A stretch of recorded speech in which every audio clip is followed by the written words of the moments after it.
The ship moved through the darkness of space like a whisper. It had no bright lights, it had no loud engines.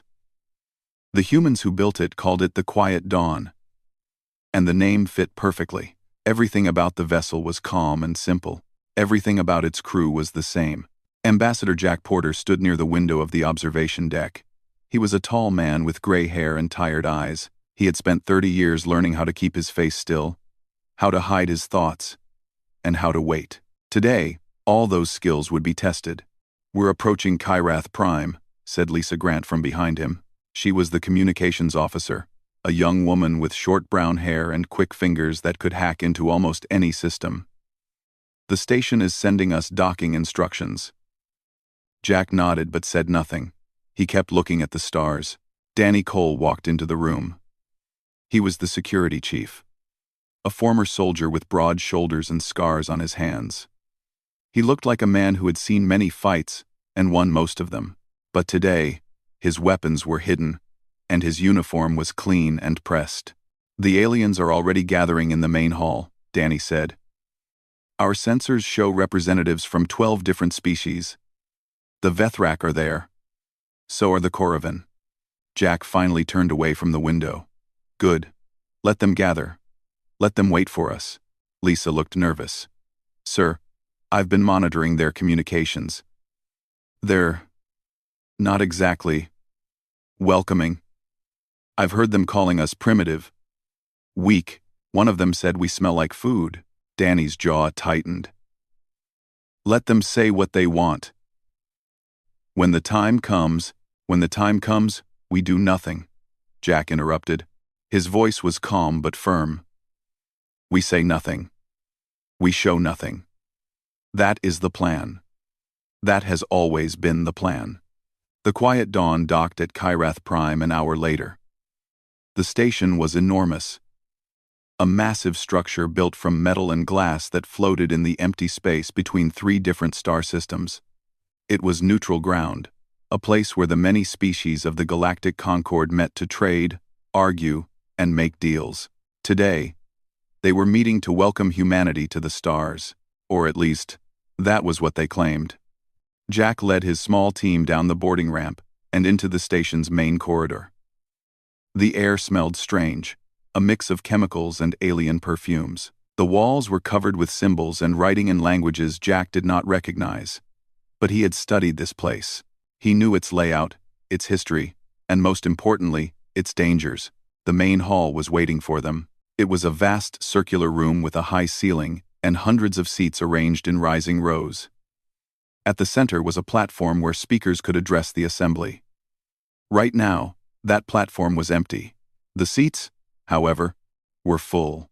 Jack saw the Vethrak first. They were reptilian creatures, tall and covered with green scales. Their eyes were yellow and cold, like a snake about to strike. Their leader, a massive beast named Cyrax, sat in the front row. He was grinning, showing rows of sharp teeth. Next to the Vethrak sat the Koravan. They were insectoid beings with hard shells and multiple arms. Their faces had no expression, but their antennae twitched with what Jack guessed was amusement. There were other species too. Creatures with fur, creatures with tentacles, creatures that seemed to be made of living rock. All of them were staring at the 3 humans who had just entered the room. Jack walked to the center platform. Lisa and Danny followed close behind. They stood there in silence, waiting. Cyrax was the first to speak. His voice was deep and rough, like gravel being crushed. "So these are the humans," he said. "The newest species to crawl out of the mud and reach for the stars. I must say, I am disappointed. I expected something more impressive." Laughter filled the hall. It came from all directions, a chorus of mockery in a dozen different languages. Jack said nothing. His face remained still. A Koravan delegate rose from her seat. Her voice was high and clicking, like the sound of insects. "Look at them. No claws. No armor. No venom. How did such soft creatures ever survive on their own world? How did they ever build ships? More laughter, more insults. Perhaps they did not build the ships themselves," Cyrax suggested. Perhaps they found the technology in a ruin somewhere. Stole it from a dead civilization. It would explain much. Danny's hands curled into fists at his sides. Lisa's face was turning red. But Jack just stood there, calm as stone. "They don't even speak," shouted a delegate from the back of the room. "Are they stupid? Are they deaf? Or are they simply too afraid to open their mouths?" Cyrax stood up from his seat. He was even larger than Jack had expected, nearly 3 meters tall. He walked toward the platform with slow, heavy steps. Each footfall echoed through the silent hall. "I have heard that humans communicate with sounds," Cyrax said. "Little squeaking noises, like frightened animals." "Is this true, Ambassador? Can you make sounds? Can you speak like a civilized being? Or do you only know how to run and hide?" He stopped just a few feet from Jack. His yellow eyes stared down at the human with obvious contempt. Jack looked up at the alien. He did not flinch. He did not step back. He simply met those cold eyes with his own. And he smiled. Cyrax's grin faded slightly. Something about that smile bothered him, though he could not say what. "Speak," Cyrax demanded. "Say something. Defend your pathetic species. Or are you truly as weak as you appear?" Jack's smile did not waver. He raised one hand slowly and pointed past Cyrax, past the mocking delegates, toward the great window at the far end of the hall. "You asked what stands behind us," Jack said. His voice was quiet, but somehow it carried through the entire room. "Perhaps you should look." Every alien in the hall turned toward the window. At first, they saw nothing but stars. Then the stars began to disappear. Something massive was moving out there in the darkness. Something that blocked out the light itself. Something that had followed the quiet dawn through the void of space and waited in silence until this very moment. The laughter died. The mockery stopped. For the first time since humanity entered the room, the aliens were afraid, and the humans just kept smiling. 40 years earlier, Earth was a very different place. Commander Beth Harmon sat in a small room deep underground. The room had no windows and only one door. The walls were lined with screens showing data from hundreds of different sources. Radio signals, video feeds, intercepted messages from beyond the solar system.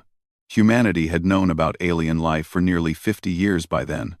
The first signals had been detected in 2089, and since then, Earth's greatest minds had worked in secret to decode them. They learned about the Galactic Concord. They learned about the different species that ruled the stars. And they learned something else. Something that changed everything. The aliens hated humanity. "They call us vermin," said Beth Harmon to the gathered leaders in the room. Her voice was cold and steady. "They call us prey. They think we are weak because we don't have natural weapons. They think we are stupid because our lives are short. They have been watching us for centuries, and they have already decided what we are worth." The president of Earth looked at the screens with worried eyes. "What do they want from us?" "Resources," Beth answered. "Labor. Entertainment. To them, we are not people. We are animals that happen to learn how to make fire. Then we must prepare for war," said a general from across the table. "We must build weapons, show them our strength." Beth shook her head slowly. "No, that is exactly what they expect. Every species in the Concord operates the same way. They roar. They threaten. They show their claws. The loudest and most aggressive species rise to the top. The quiet ones get eaten." She pressed a button, and new images appeared on the screens. Blueprints, designs, plans that had been drawn up in secret over many years. "We cannot beat them by playing their game," Beth continued. "But we can beat them by playing a different game. A human game." "What kind of game?" the president asked. Beth smiled, but there was no warmth in it. "The silent game.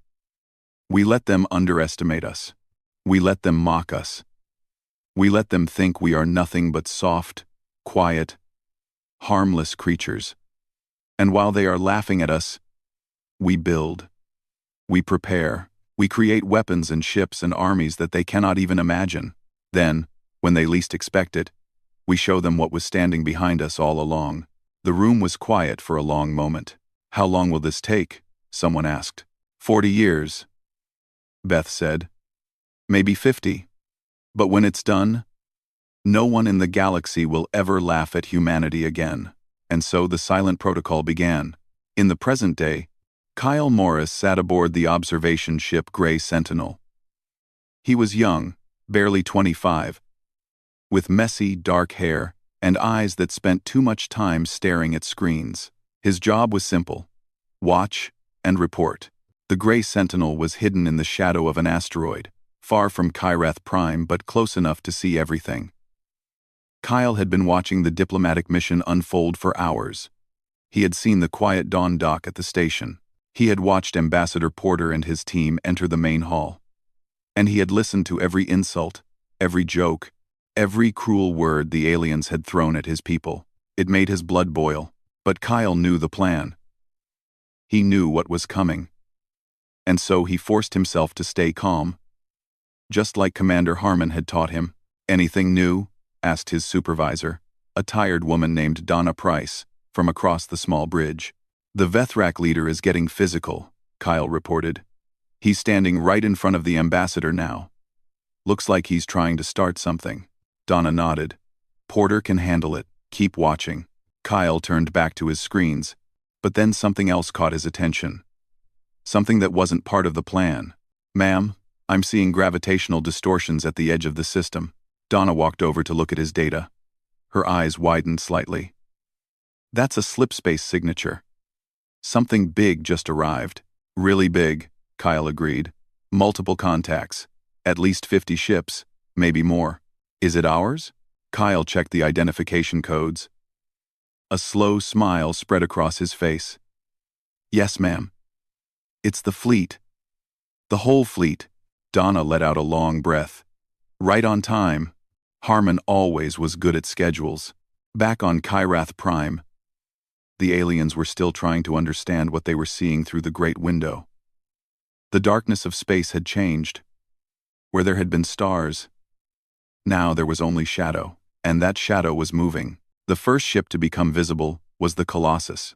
It was 12 kilometers long, longer than the entire Kyrath Prime station. Its hull was black and smooth, designed to absorb light rather than reflect it. Along its sides were weapons, thousands of them, each one powerful enough to crack a planet's crust. Behind the Colossus came more ships. The Iron Verdict, the Silent Hammer, the Long Memory, the Patient Wrath, dozens of vessels, each one massive, each one bristling with technology the aliens had never seen before. Cyrax stumbled backward from the window. His yellow eyes were wide with shock. What is this? He demanded. What have you done? Ambassador Porter's smile never wavered. We did exactly what you expected us to do. We stayed quiet. We built our ships in hidden places. We trained our soldiers in secret bases. We intercepted your communications and learned your languages and studied your weaknesses. He took a step toward Cyrax, and for the first time, the giant reptile flinched. You thought our silence meant we were weak, Jack continued. You were wrong. Our silence meant we were preparing. Our silence meant we were listening. And we heard everything. Lisa Grant stepped forward, holding a small device in her hand. Every insult you ever broadcast about us.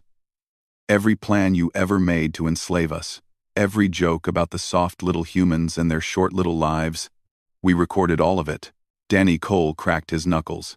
The sound echoed through the now silent hall. And now, the galaxy is going to hear it too. The alien delegates looked at each other with growing horror. They had made fun of humanity for being quiet. They had mocked them for showing no strength. Now they understood. The humans had not been showing weakness. They had been showing patience. And behind that patience stood a power greater than anything the Galactic Concord had ever faced. A hidden armada, built over 40 years of silence. A fleet designed for one purpose: to make sure that no one would ever underestimate humanity again. The laughter had stopped. The fear had just begun. The Great Hall of Kyrath Prime had never been so quiet. For centuries, this room had echoed with the sounds of arguments, negotiations, and the roars of powerful species demanding respect. Now, there was only silence. The same silence that the aliens had mocked just minutes ago. Cyrax stood frozen in place, his yellow eyes fixed on the massive ships beyond the window. His scales had changed color, shifting from confident green to a pale, sickly gray. This was fear. Raw, primal fear of the kind he had not felt since he was a hatchling hiding from predators. "Impossible," he whispered. "This is impossible. We have been watching your species for 200 years. You had no fleet. You had no weapons. You were nothing but farmers and builders on a small blue world." Ambassador Jack Porter clasped his hands behind his back. His posture was relaxed, almost casual. "You watched what we wanted you to see. You heard what we wanted you to hear. Everything else, we hid." "But where?" demanded a Corrivan delegate. Her antennae were pressed flat against her head, a sign of extreme distress. "Where could you hide ships of that size?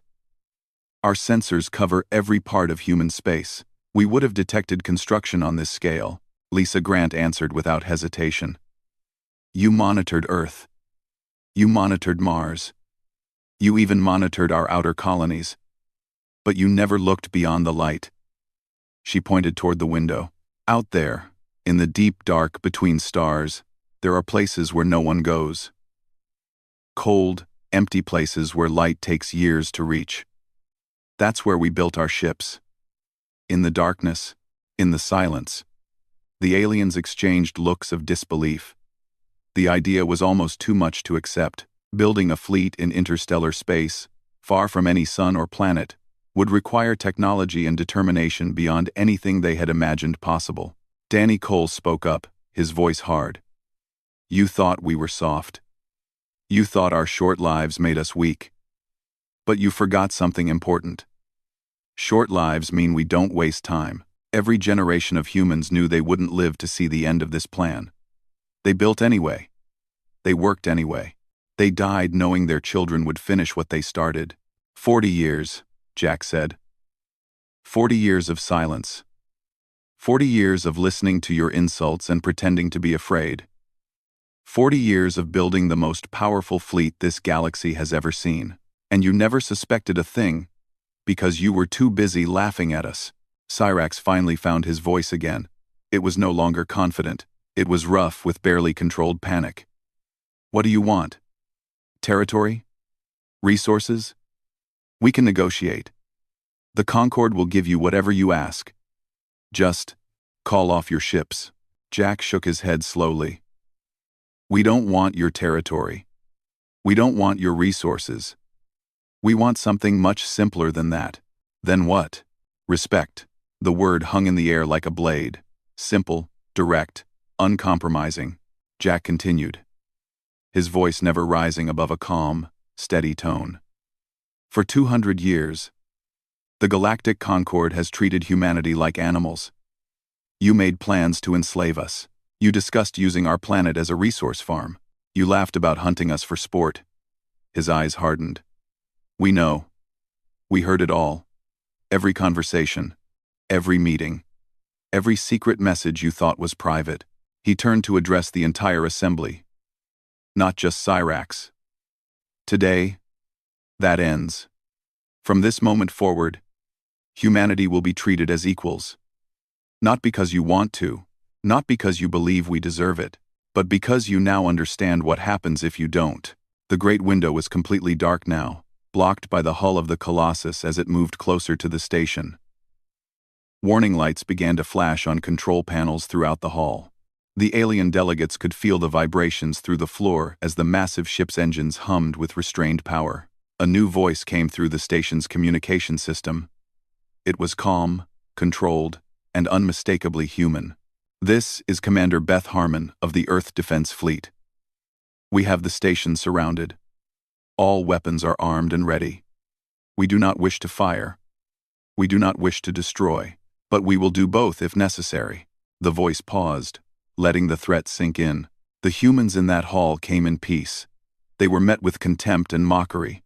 That was a mistake. But we are prepared to forgive that mistake, if the Galactic Concord is prepared to learn from it. Sirax looked from the window to Jack, then back to the window. The fight had gone out of him completely. His shoulders slumped. His claws, which had been extended and ready, retracted into his hands. "What must we do?" he asked quietly. Jack gestured toward the assembly. "Sit down. Listen. And this time, when humans speak, you will not laugh." The Vethrak High Commander, the most feared predator in the Concord, lowered himself into his seat like a scolded child. The other delegates followed, all of them moving with the careful slowness of creatures who had just discovered they were not at the top of the food chain. Jack remained standing at the center of the platform.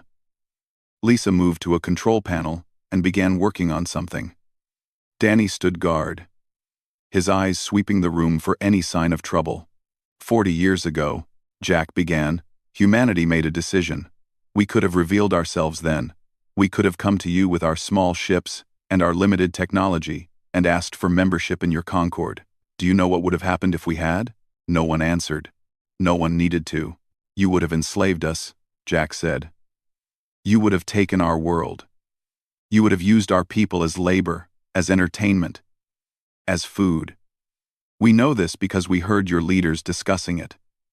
We have the recordings. We have the evidence. There is no point in denying it.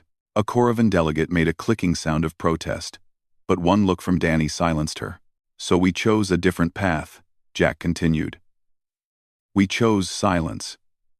We chose patience. We chose to build in secret and prepare in darkness. And we chose to wait until we were strong enough that you could never hurt us again. He looked around the room, meeting the eyes of every species represented. That day has come. We are strong enough now. Our ships could destroy every fleet in the Concord. Our weapons could crack your homeworlds like eggs. We have the power to do to you exactly what you plan to do to us. The fear in the room was so thick it was almost visible. Delegates shifted in their seats. Some seemed ready to run. Others looked like they wanted to beg for mercy. Jack let the moment stretch. Then, slowly, his expression softened. But we won't, he said. Because we are not like you. We did not build our fleet to conquer. We built it to protect. We built it so that humanity would never be prey again. And now that we have it, we offer you something you never offered us. He spread his hands in a gesture of openness.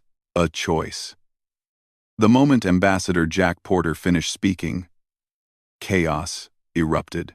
Not the kind of chaos with shouting and violence, but the quiet, desperate chaos of beings who suddenly realized their entire understanding of the universe had been wrong. Delegates whispered urgently to each other in their native languages. Some were calling back to their homeworlds, trying to explain what was happening. Others were simply staring at the window, at the massive shadow that blocked out the stars, unable to accept what their eyes were telling them. And some, like Sirax, were getting angry. The Vethrak High Commander rose from his seat again. His fear was turning into rage. This was a creature who had never been challenged, never been threatened, never been made to feel small. And now, 3 soft little humans had done exactly that. You think your ships scare us? Sirax snarled. His voice was loud again, trying to sound confident. The Concord has fleets too. We have warriors. We have weapons you have never seen. Danny Cole stepped forward, putting himself between Sirax and the ambassador. Sit down. You dare command me? Sirax roared. He drew himself up to his full height, 3 meters of muscle and scales and teeth. I am the High Commander of the Vethrak Empire. I have killed 1,000 enemies with my bare claws. I will not be threatened by a creature I could eat for breakfast. Danny didn't move. He didn't flinch. He just looked up at the towering alien with calm, steady eyes. You could try, Danny said quietly. But I should warn you about something first. What? Danny held up his hand. Slowly, he flexed his fingers. There was a soft clicking sound.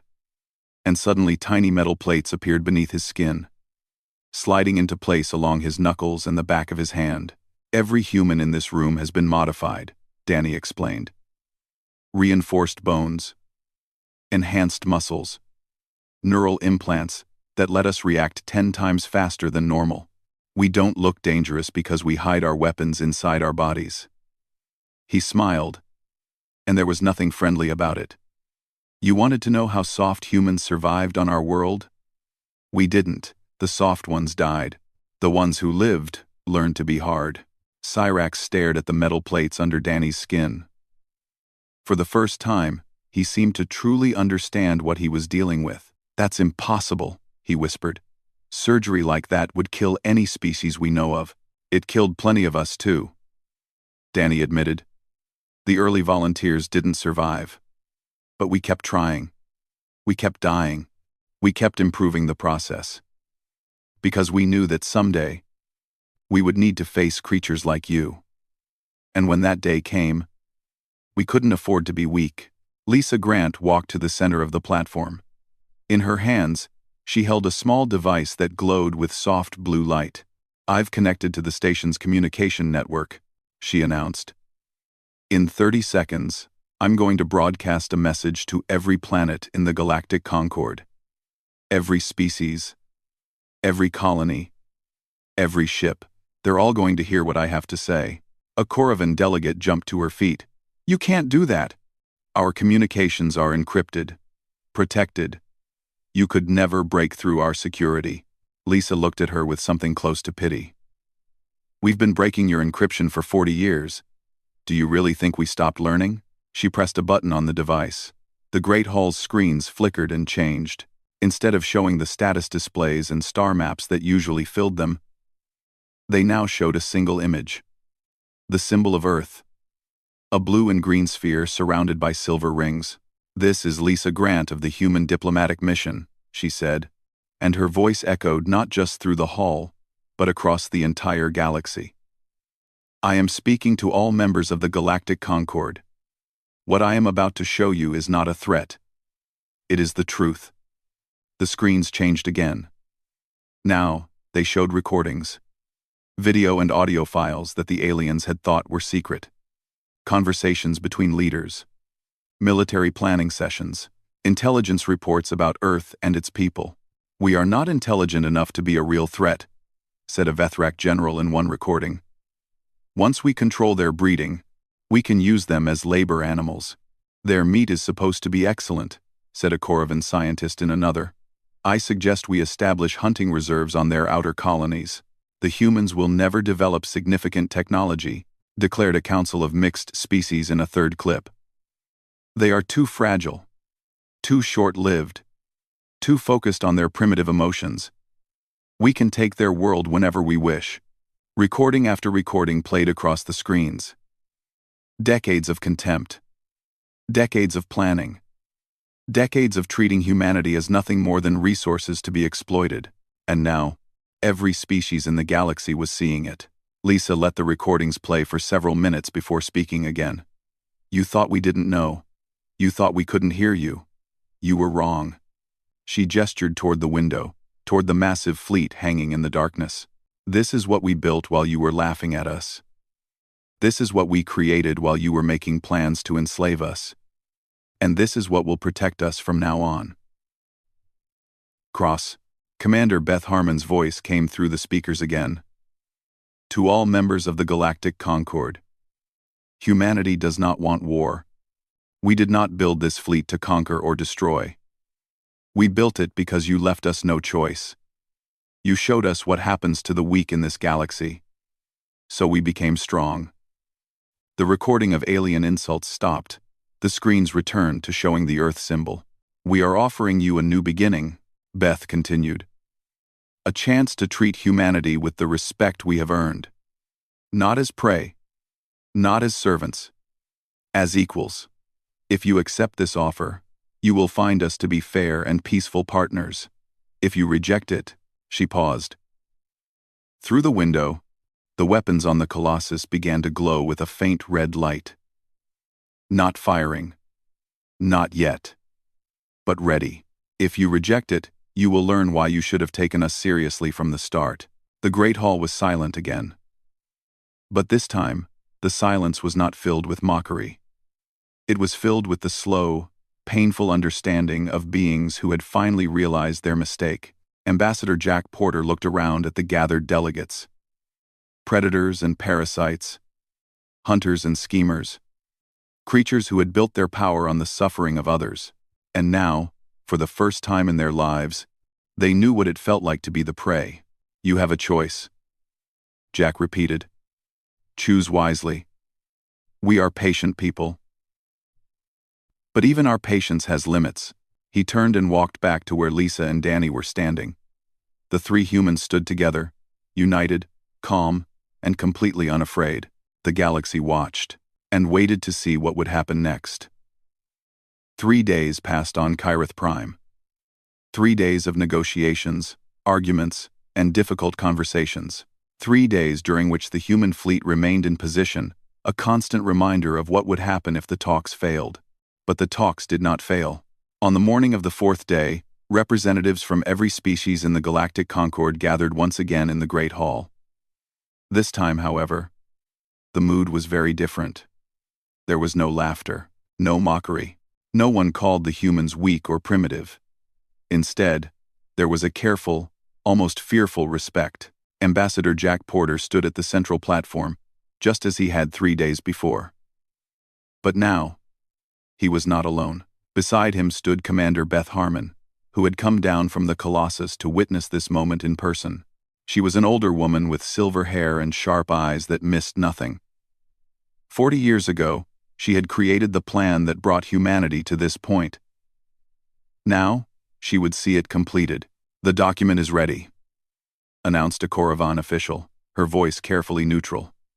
"If the human representatives agree to sign, the treaty will take effect immediately."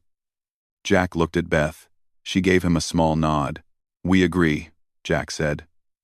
"Bring the document forward." The treaty was simple in its terms, but revolutionary in its meaning. Humanity would be granted full membership in the Galactic Concord, not as a minor species under the protection of others, but as an equal power with full voting rights and territorial sovereignty. In exchange, humanity agreed not to use its fleet for aggressive purposes and to share certain technologies with the Concord over time. It was, in every way that mattered, a complete victory. Jack signed his name at the bottom of the document. Then, Beth signed hers. Lisa and Danny added their signatures as witnesses. And finally, one by one, the representatives of every other species in the Concord added their marks as well. When Cyrax stepped forward to sign, he hesitated. His clawed hand hovered over the document for a long moment. Then he looked up at Jack. "I must know something," he said. His voice was quiet, almost humble. "You had the power to destroy us. You still have it. Your fleet could wipe out our homeworlds before we could mount any defense. Why didn't you? Why offer peace, instead of taking everything by force?" It was the question everyone in the room wanted to ask. The question that had been hanging in the air since the moment the human fleet appeared. Jack considered his answer carefully before speaking. "Because we remember what it felt like to be weak," he said. "We remember the fear we felt when we first learned about the Concord and heard what you planned to do to us. We remember the desperation that drove us to spend 40 years building in silence, never knowing if our plan would work." He met Cyrax's eyes directly. "We could have become like you.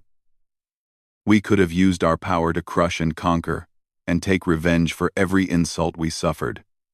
Part of me wanted that. Part of every human wanted that."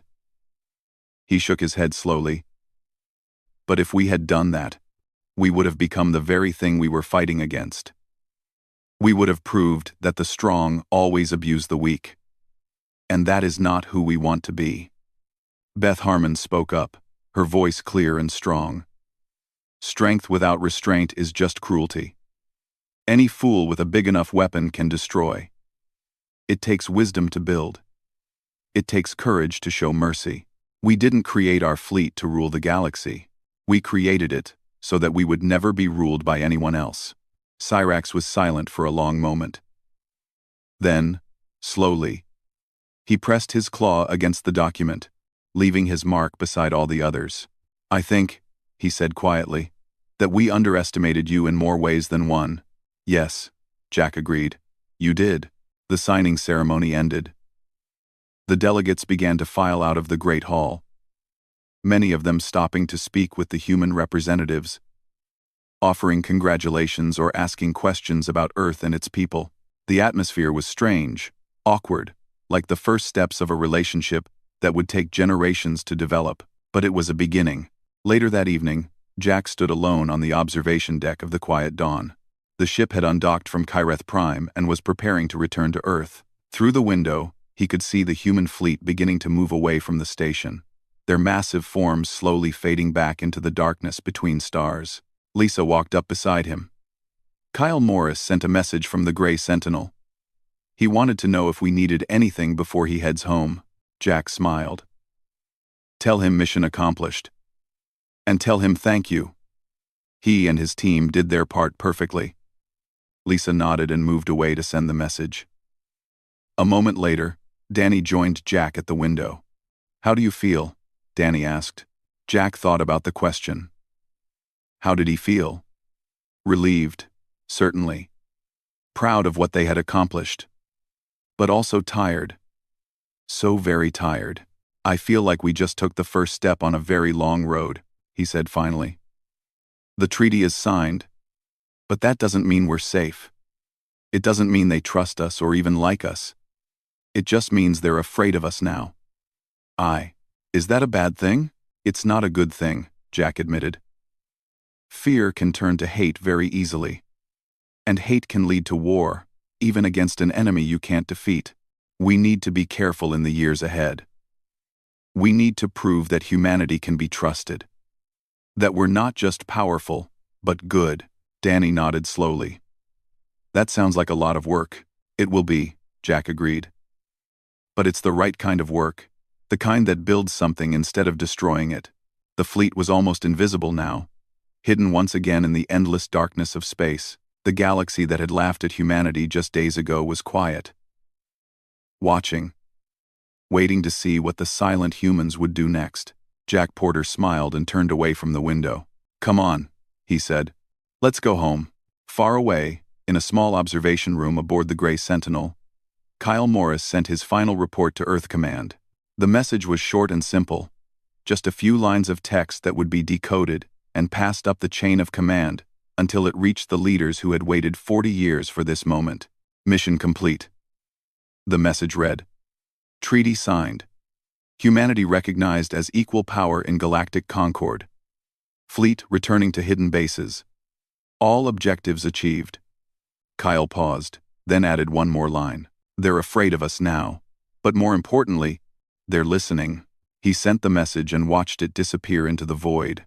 Then he leaned back in his chair and looked out at the stars. The universe was vast and dangerous and full of creatures who had wanted to hurt his people. But today, those creatures had learned a lesson they would never forget. They had learned that silence was not weakness. They had learned that patience was not surrender. And they had learned that behind the quiet smiles of humanity stood a power that could shake the foundations of the galaxy itself. The humans had not come to conquer. They had come to be respected, and now, finally, they were.